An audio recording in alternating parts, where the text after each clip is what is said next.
Hello everyone. So I come to you to talk about scars. Someone once said, a great man once said, he heals the brokenhearted and bandages their wounds, even our scars. Who has them? I know I do. I have one on my knuckle from punching a dumpster, and one on my collarbone from surviving a tumor. If you have lived any sort of life, you have them. Scars come in many different forms: physical, emotional, spiritual. Typically, scars are ugly, something we hide, a deformity, a reminder of something unpleasant, something hurtful. Though some may show them proudly, telling of their great adventures, like the scar on my hand from exploring. See the scar here? I was a child. I explored a restricted area on a school, somewhere I shouldn't have been. Many will hide them, cover them up, wanting no one to see them, even going as far as to admit they don't exist. Because if anyone sees them, they may ask, they would know your shame, your failures. That scar on your wrist, bringing hopelessness, pain. That scar on your face, meaning loneliness, abandonment, outcast. That scar on your chest, meaning shame. That scar on your back,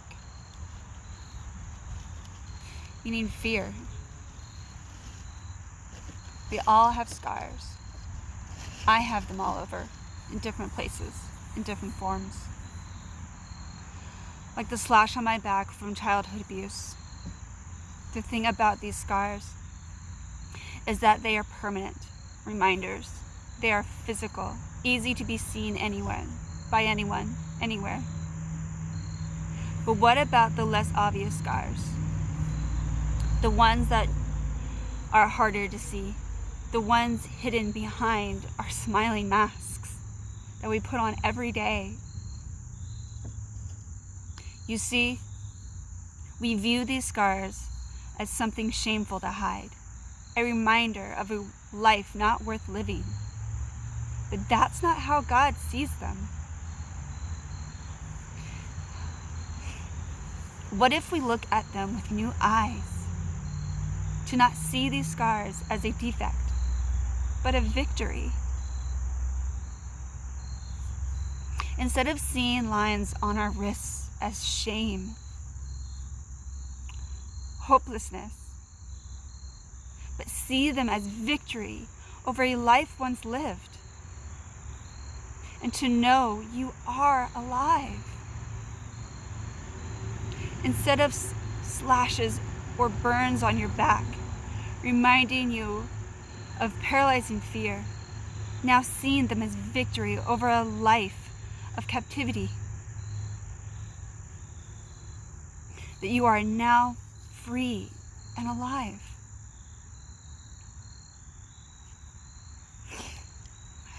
We all have a story to tell, and like our scars, we can hide them, cover them over, hoping no one will see them, leaving them to remain in the dark, festering.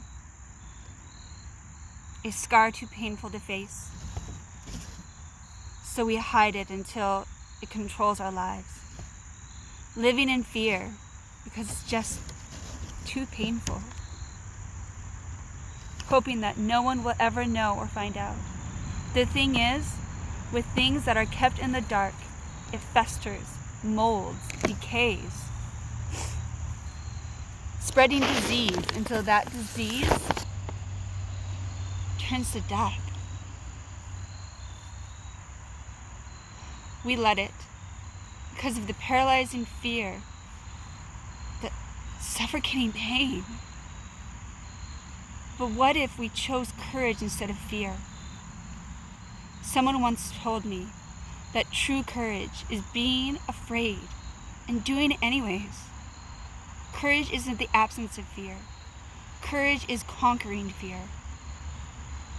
I used to hide my scars, like the one on my back. Just looking at them crippled me with fear. It brought the terrorizing memories back. The fear of being threatened, hurt again, of feeling helpless. But one day I heard a passage about Jesus' scars and what they meant. He healed the brokenhearted and binds up their wounds. Busy Blessed Woman said it best when she said, "Every scar has a story." And his scars, Jesus' scars, tells us that his earthly life wounded him like us and left scars. He knows the hurt of the pain and suffering that we feel every day. I started to view my scars differently. Like Jesus, they are a badge that I survived, that I'm alive, that even that event didn't kill me, but I was letting it kill my soul. That had to stop, but how? Do you know how people used to kill mold? They would lay it out in the sunlight.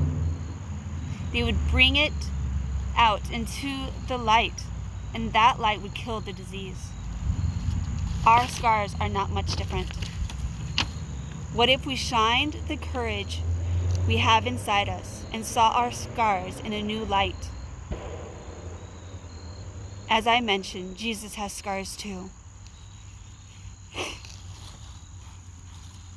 One on each hand, one on his side, and one on each foot.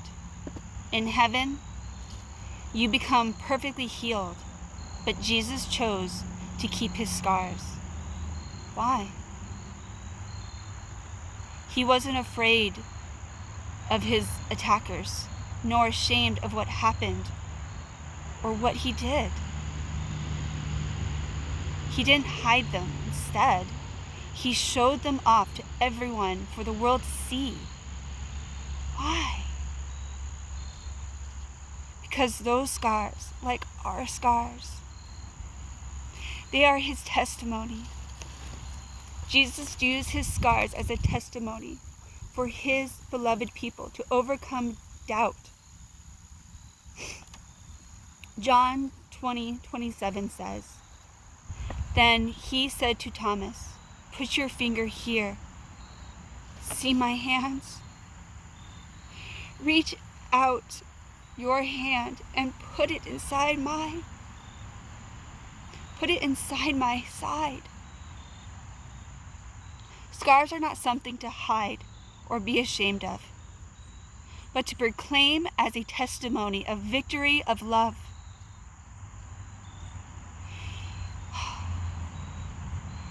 He kept those scars to show the world, to tell the world his story, that he went through that for you and for me, because he loves you. He suffered and died so you could live, so I could live. That's his testimony. What's yours? See, we can make a choice. Continue to hide our scars, pretend they don't exist, and let them fester. Or we can bring them into the light. and heal. You may even find that you are healing others with your testimony. The choice is yours.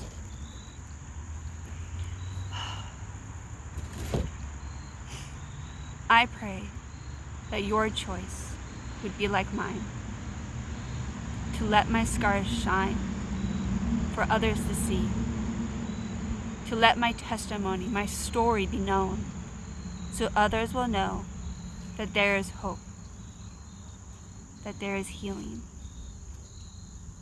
My scars are my testimony, that I am a survivor, an overcomer, an adventurer, and that I am beautiful and mightily loved. And so are you. Put your name there. You are a survivor.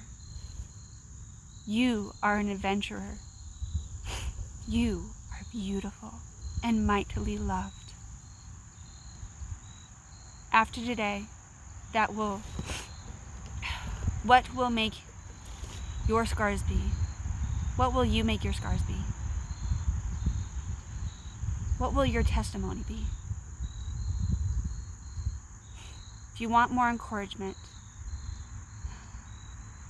busyblessedwoman.com article is a great read.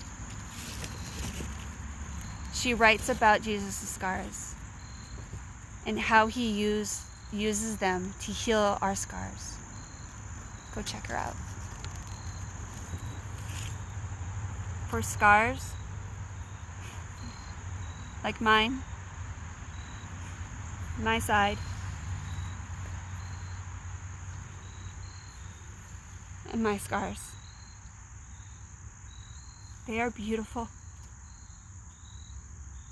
and they are reminders. They are my testimony that I survived. So did you. Jesus' scars are his testimony. A reminder that he died so you could live.